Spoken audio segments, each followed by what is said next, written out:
तुम्हाला पण अशा खुसखुशीत शंकरपाळ्या करायच्या आहे का? मग त्यासाठी ही रेसिपी नक्की बघा.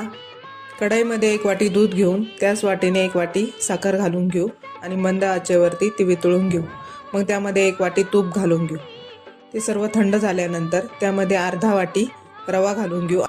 चिमूटभर मीठ घालून घेऊ. मिश्रणामध्ये जो रवा घातलेला होता तो पण आता सॉफ्ट झालेला आहे आणि हे मिश्रण पण आता थंड झालेलं आहे.